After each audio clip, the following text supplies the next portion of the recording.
Miles? Yo, wait a minute. Wait, You didn't hear this? No! You already know we playing out this real life. Real life. Nigga, no Diddy gang, Meek Mill in real life. Don't ever disrespect me, you Talk heard? that Meek. Do you think that hip-hop culture was on trial as much as Sean Combs was? Look, if I didn't say anything, you would interpret it as hip-hop is fine with his behaviors. There's no one else being vocal. So you would look at it and just say, because that mind your business, or let me not say nothing about nothing, or those things, it would allow the entire culture to register as if they're for that. Tell them the story. So we talk about rumors, right? Yeah. And we, when you Google his name, there's a rumor that pops up that he was Diddy's boy toy. Oh shit. Right? People who was caught at Diddy party did not know that he had 250 tape recorders in that house. That's a big house. But he had 250 tape recorders. The new documentary didn't spark rumors. It pulled back the curtain on a story hip-hop had quietly tucked away behind fame and distraction. For years, the connection between Diddy and Meek Mill sat in an uneasy gray zone, clearly visible, yet never fully explained, public but carefully controlled. Now, past appearances, offhand moments, and industry encounters are being revisited with a sharper lens, transforming what once seemed routine into something far more questionable. When power operates without limits for too long, the real question isn't just what happened, it's why no one pushed deeper sooner, and who quietly gained from keeping it that way. Meek Mills. Well, he said a Philly rapper. You understand? And it was redacted in the paperwork to that, because first of all, it had Meek Mills, it had Stevie J, they had redacted their names, and they had Usher, and they redacted their names and just said a performer of the Super Bowl and a Philly rapper. Everybody kind of knew back in the day that Meek Mills and Puff was a little... Whenever silence starts generating profit, 50 Cent has built his entire image around tearing it apart. His presence in the documentary isn't passive or impartial. It's calculated, deliberate, and aimed straight at shifting the narrative. Two people in the industry come dressed up alike on more than one occasion. Listen here, man. My dudes in Philly, I got some real strong dudes in Philly. They don't play that shit. And they probably embarrassed for the fact to see that Meek Mills, one of the street guys that came out of there, got caught up in this Hollywood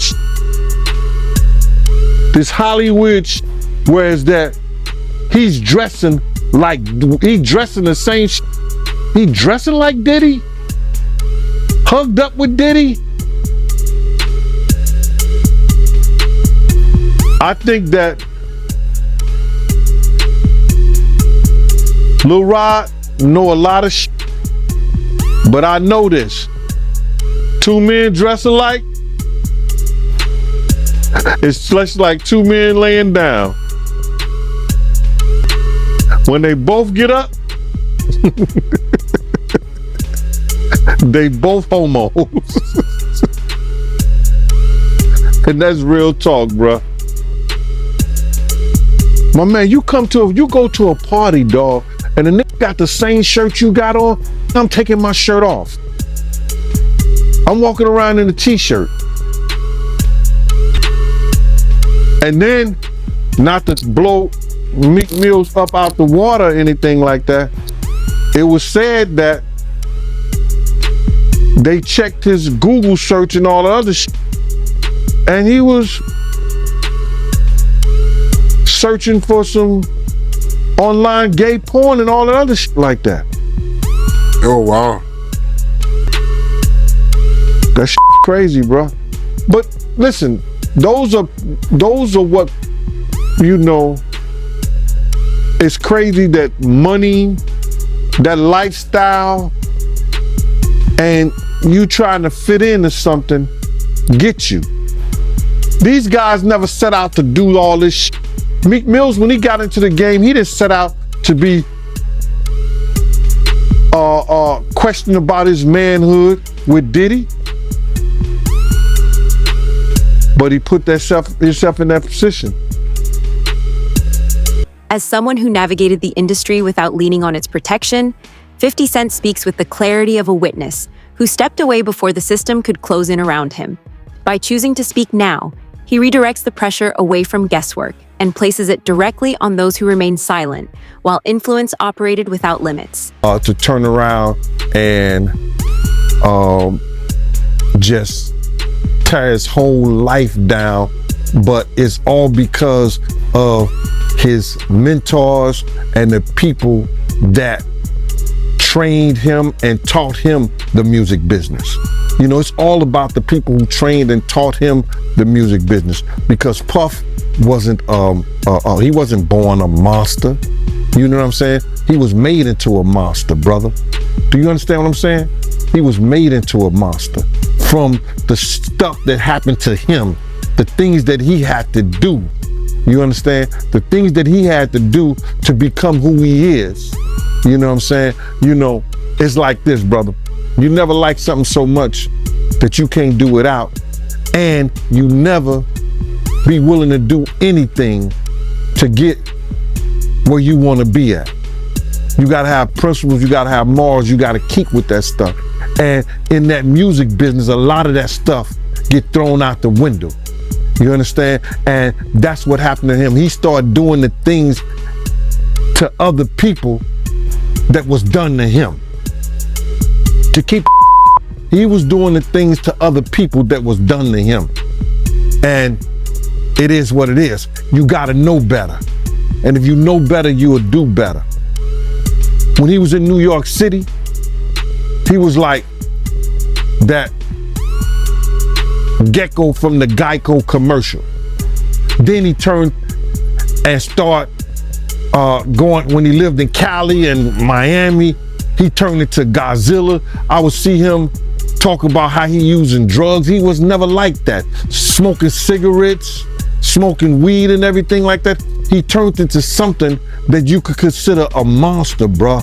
Then he started doing things to people, you understand, that he learned. That's a learned behavior, bruh. Now, I'm not saying that he may have been doing a couple of things here and there with women, stuff like that in New York, but the things that they're talking about that he was doing, bringing in prostitutes to have sex with his girl and all that stuff like that, that was some crazy stuff to me, man. So I'm just looking at this whole thing, man, and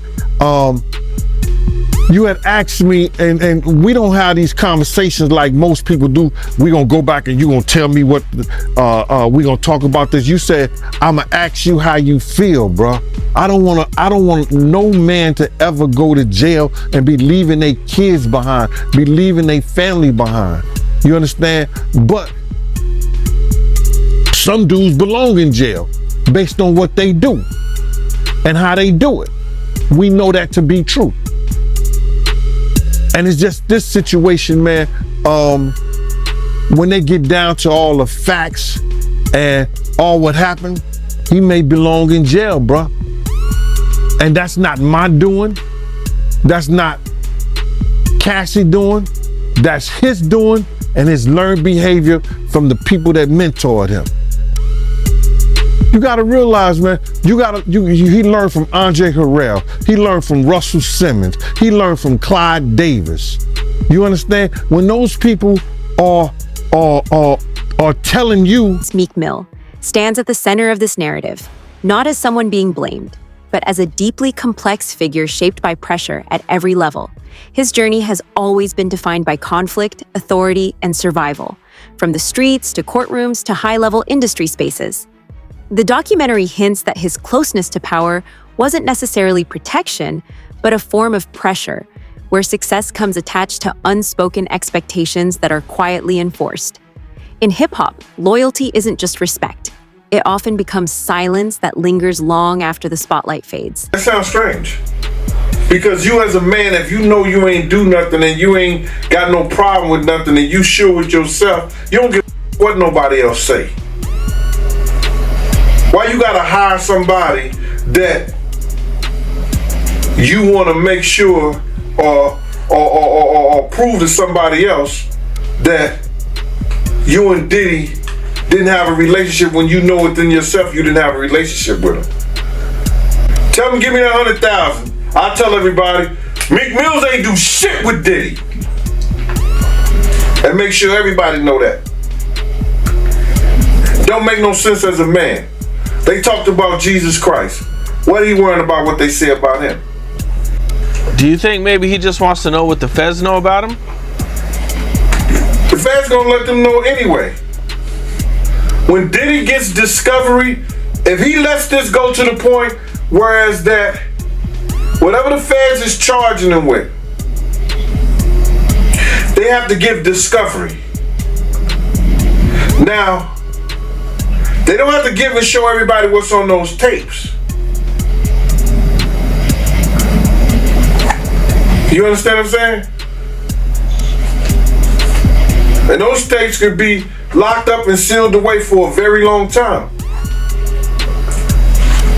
But whatever they charge with, they're gonna give the defense team the discovery.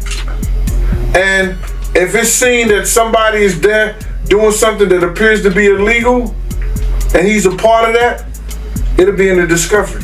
From what I understand, the feds are real tricky. It's not like the state where they let you know everything ahead of time. Like, a lot of this stuff you might not even know up until right before the trial starts. They can't produce it still, bro. If in fact he's being charged with something, that's where you have your good lawyers tell the judge, nah, Your Honor, we didn't get that. You can't bring that in court like that. That's what you have good lawyers for. One of the things that I think was, you know, I kind of just didn't understand it, but they're saying that Diddy is facing asset forfeiture. The government wants to seize the properties tied to racketeering, trafficking, and prostitution charges. That's a good way of saying that what a black man has earned all these years for doing music, we want to take it away because he didn't get this from doing music, which is a lie. He got those things for doing music, selling alcohol, doing whatever he was doing. So now they want to put a crime on it and try to seize his property and seize his things that he has earned, which has nothing to do with what they're trying to charge him with. Yeah, it's literally nothing to do with what he's being charged with, which is what I thought. Voice Sean Combs has spent decades refining a polished image, built through careful branding and constant reinvention. But real power rarely leaves clear traces. Rather than making direct claims, the documentary leans into patterns, behavior, tone, and how authority operates when no one is watching. His steady calm in the middle of controversy feels less like control and more like familiarity, forcing an uneasy question. Did chaos simply surround him, or was it quietly shaped by his presence? I think I told you about that. One time, him and somebody, him, Sarah, and this young girl flew from Atlanta, and they, and flying from Atlanta, we had this artist with us, right? And we were staying in the presidential suite at the hotel. And this particular artist and Puff, they told me, don't let nobody come in the room. So I said, all right, cool. So I propped my chair by the room door while they went in. So this artist's cousin knocked on the door. So I went to him and I let him in because I knew him, I see his face and everything. I seen his face several times before. He said, yo, I gotta speak to my cousin. And I said to him, I said, well, they busy right now, man, and they told me don't let nobody come in the room. He said, yo, I'm going in the room to get my cousin out. And I said, bruh, You ain't going in the room, get your cousin out. They told me nobody could go in the room. So he said, I don't care who you are, what you doing like that. I'm going to get my cousin. He went to go and try to open the room. I grabbed his ass, joked him up, and slammed him on the piano. And the next thing you know, Puff and his artist run out the room naked. And so then I said, I see the artist trying to grab a towel. Puff didn't give a shit. And the artist like, yo, what's wrong? What's going on? What's going on? He like, yo, G, that's my cousin. And I was like, yo, my man, he was trying to get in the room, and y'all told me don't let nobody else come in, let nobody come in his room. Jesus Christ gonna have to come take the Puff. No, Jesus gonna have to take the air out my body if anybody coming in that room. And Puff just looked at the artist, and the artist said, you ain't want to come up in there. It was a lot of on. And that was it. And I ain't telling you the artist's name. Oh man. So you ain't gonna tell the artist name, yo? You ain't want to come up in there because it was a lot of freaking shit going on. Was it a rapper or a singer? It was a rapper. A rapper that probably do a little singing too. And that's all I'm gonna say. The leaked audio didn't create the narrative, it validated it. The tone exposed what polished statements and firm denials never could. A clear sense of hierarchy, underlying aggression, and private authority that clashed with years of carefully crafted public messaging. In an instant, those recordings shifted perception, transforming quiet whispers into serious conversation. Once words meant for closed doors are brought into the open, control begins to slip, and reputations are left to stand on their own, without the shield that once protected them. You know, people feeling like, you know, he being fake because, you know, he had a relationship with Diddy. Like, how you feel about that? My man, I can't judge Meek Mill as a man. I don't know Meek Mill as a person. You understand? And if he wants to say no Diddy, no homo, no this, no that, that's his choice. I know a lot of Phillies dudes and they strong out there, and some of my people are cool with Meek Mill. You understand? People. Some of my people are cool with Meek Mill's people. Meek Mills was a young guy, and Diddy was an influencer, and he may have influenced a lot of things that Meek Mills got caught up in the game in. Brother, I don't know Meek Mills as a man. You understand? I know some of his people through my people who knows his people. If Meek Mills want to say no Diddy, if Meek Mills want to say no homo, I don't have a problem with Meek Mill doing that.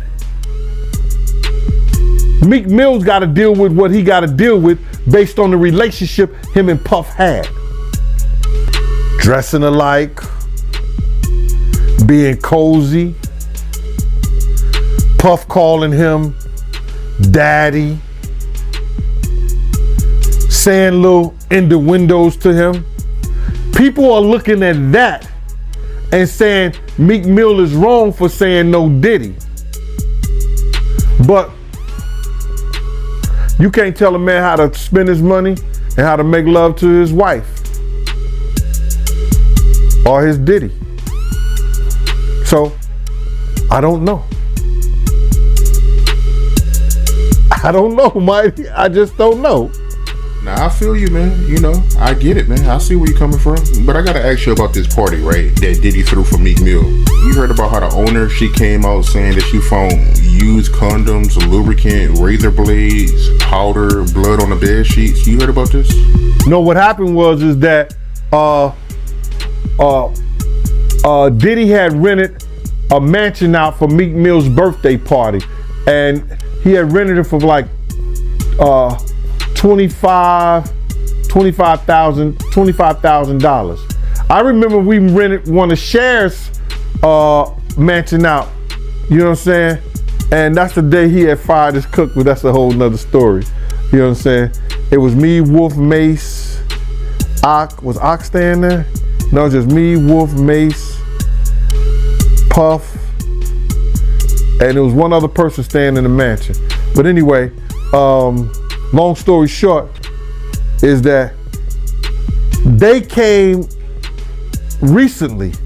This happened a long time ago, but they recently just made a statement that they found loads of cocaine. I wonder what they did with the cocaine, because they didn't turn it over to the police. They say they found loads of cocaine, razor blades. They said that the sheets were bloody, nasty. They found a whole lot of used condoms. And it was a Diddy party, giving in Meek Mill's honor for his birthday. I was like, yo, wow. They said it was disgusting the way that they left the place.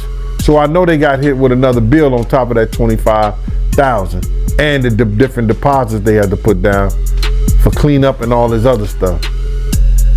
It was crazy. It was one of the property managers, they had rented out a mansion. I heard about that whole story. Industry veterans didn't react with shock. They reacted with recognition. For many, the moment felt familiar, echoing stories that had circulated quietly for years, often brushed off as exaggeration or resentment. Insiders pointed to patterns that had always existed, just never formally recorded. A carefully crafted reputation can delay the truth, but it can't erase it. Sooner or later, every unchecked legacy comes back around, demanding to be faced head-on. That's hard to think. But then if you got the A-listers, you know, you got to realize he ran with that that Rat Pack. And I don't even say their names, because they said I got their names wrong last time. What's his name? Kushner? What's the other guy? Leonardo? Yeah, his name. Man, I don't keep up with these cats. But I heard that that's not only the